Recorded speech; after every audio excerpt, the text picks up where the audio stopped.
Hello, this is Mark Knopfler.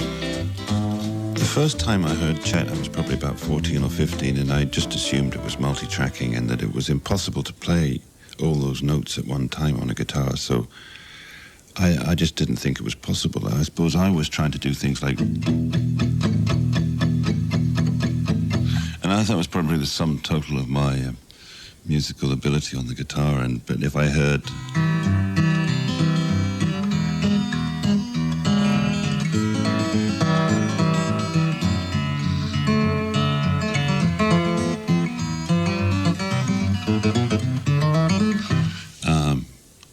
I just thought, well, that's another planet, and you don't ever get to be able to play like that. The basis of fingerpicking is your thumb on the bottom three strings and your fingers on the top three. And you get a rhythm going with your thumb on the bottom strings, like 4 to the bar, for instance, would be... And then once you get used to doing that, you start putting the fingers go in the spaces, you know, sort of... and so on and so forth, and then you start picking out tunes in the chord.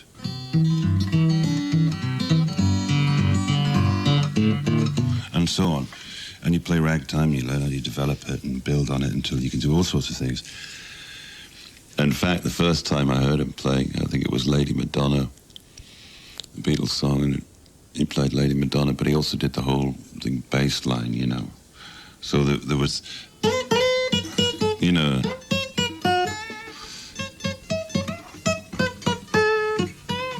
And there's a, you know,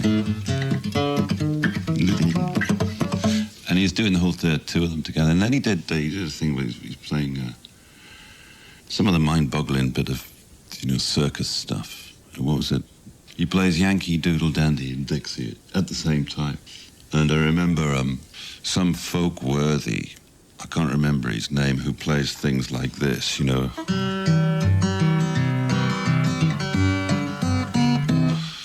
Who everybody thinks is amazing, said something about how Chet had obviously multi-tracked all this stuff, you know.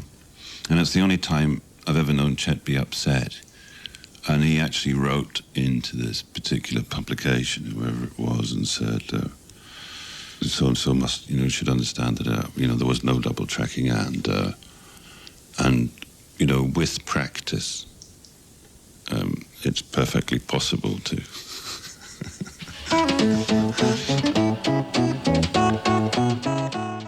I had a little friend when I think I met him first when I was about 9. And his sister had some records and had a hi-fi.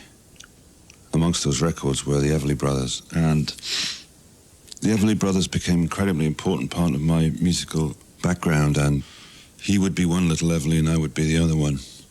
I didn't realize that, of course, that was Chet playing on those records and fixing those records, arranging those records. I probably only found out in my later teens that was Chet. One of the things that I remember is the tremolo guitar. It's the tremolo on the amp. Something like dream, dream, dream. All I have to do is dream, you know. And also something like, was it?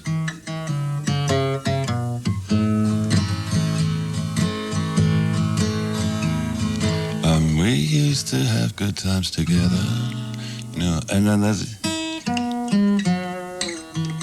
those lovely little lines, and of course you realize that without Chet, the Everlys wouldn't have made the sound that they made, and the arrangements wouldn't have come out the way they did, and then the Beatles and lots of other people wouldn't have been influenced in the way that they were, because I think the Beatles were very influenced by the Evs.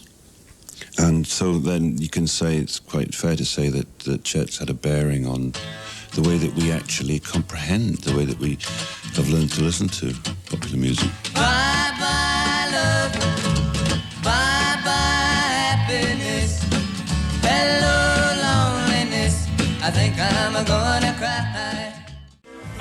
I made a record called Stay Tuned, and I had done some sides with George Benson, which we couldn't release. We couldn't get our record labels to talk. They were upset at each other.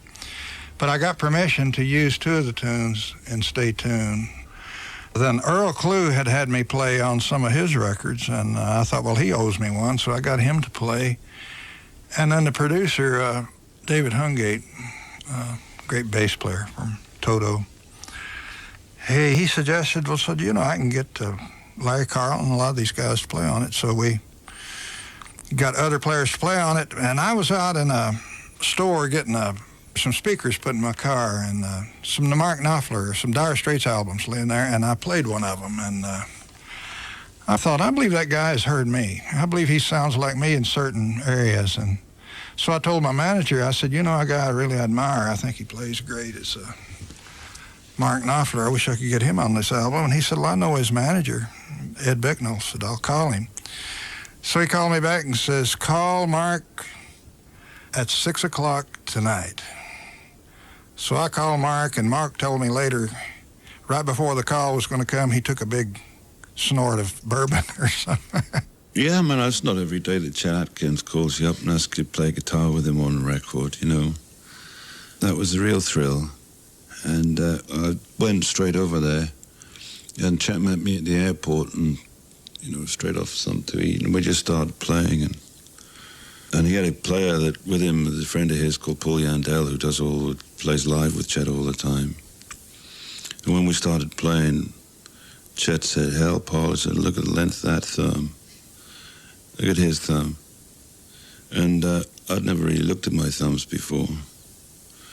So Chet made some comparison, the length of my thumb with the length of something else. And it just went on from there, really. It was always good fun. And we just became friends through that. He had something he wanted me to play on, and so I played on it. I can't really remember what it was, but it got a Grammy.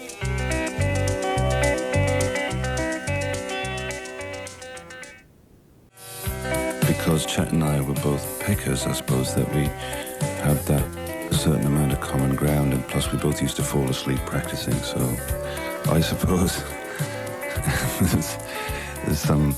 we had something in common in terms of the pick. When we played together, we were both doing pretty much the same sort of thing.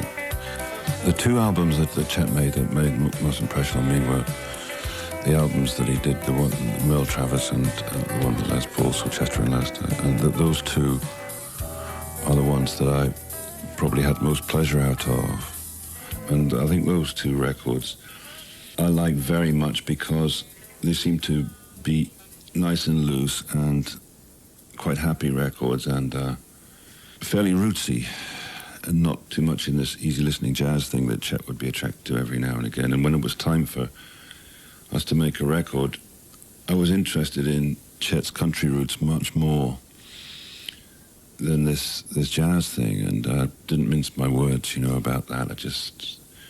He knows that he's always going to get it straight from the...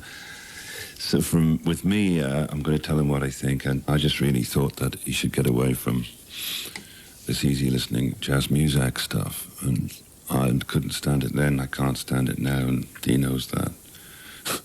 And I like his singing, and I like just the old thumb and one finger and singing and these country roots. And I think that's really, that Atkins, Travis stuff, that's where the roots of Chet's playing are. When I heard I'll See You in My Dreams, for instance, it's this sort of playing.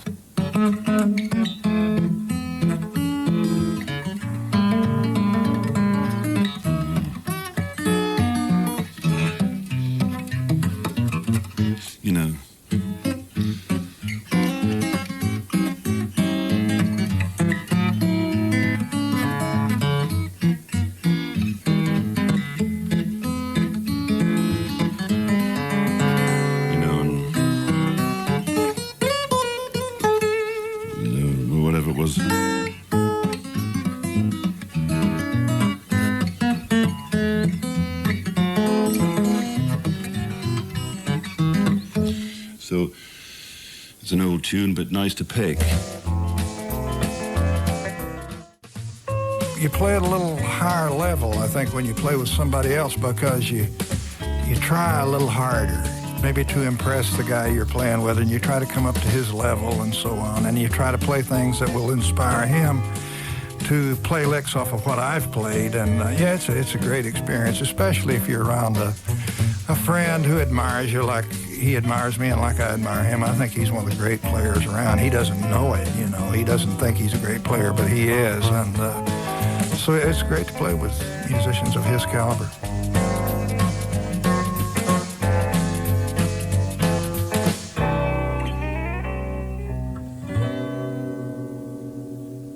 I think Chet's always just been a sucker for these little tunes, you know, which is one of the great things about him. I think what people forget is that Chet's quite happy to sit in his kitchen and play Kentucky or something like Just One Time with two chords in it, as he is to playing a piece of Segovia or playing something really complicated if he plays something. And I think that that's probably where he and I meet so well. That we meet across the simple stuff, you know, and we part company probably when it gets more complicated. There'll be a change in the weather and... You've played before. Chet Atkins is inspirational because he'll write you a letter or call you up on the phone talking about a new tuning that he's discovered or something, things that I would never bother with and I would never be interested in hunting down and finding out. And he's a reminder about staying in touch with and serving your talent and your gift and respecting it. And he's a great reminder for me to do that, to pay attention. And the thing with Chet and music is that he's always melodic. He'll always improvise melodically. He'll always play melody. Which is really essentially why Chet is not a jazz guitarist. He's not a jazz instrumentalist, really. As he says, I mean, Chet would just say, I don't know what the hell you'd call it. But what it is I think he's always been massively interested in harmony. So in other words, Chet will always play, he'll always play, there'll always be more than one note playing. He'll play in two sets. A lot of his stuff is, you know, like that. So, and whereas other people would be, you know, but Chet would always have something, you know, he'll always have interesting chords, but he's not really a jazzer. Chet loved the melodic and the emotional in music. So I think that's just it, that his love for music is so great, his love for the guitar is so great that nothing would make him stop, nothing would make him lay it down and leave it.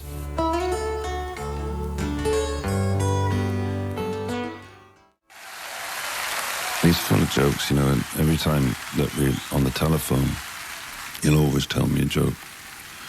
And so then I remember when we did this thing where we played Imagine on this charity thing, and he came off and we went back to the dressing room and he said, well, fooled him again. Well, that's the end of the Chet Atkins story, I guess. Some of it. I'll leave you like I close my shows.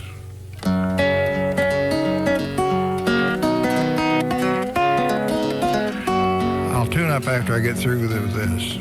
It's been something seeing you again, and in the time we've had to spend, you've been so nice to be around. I thank you for the special thrill to keep me going on until the next time I'm in town. Thank you, Mark Knopfler, for that song.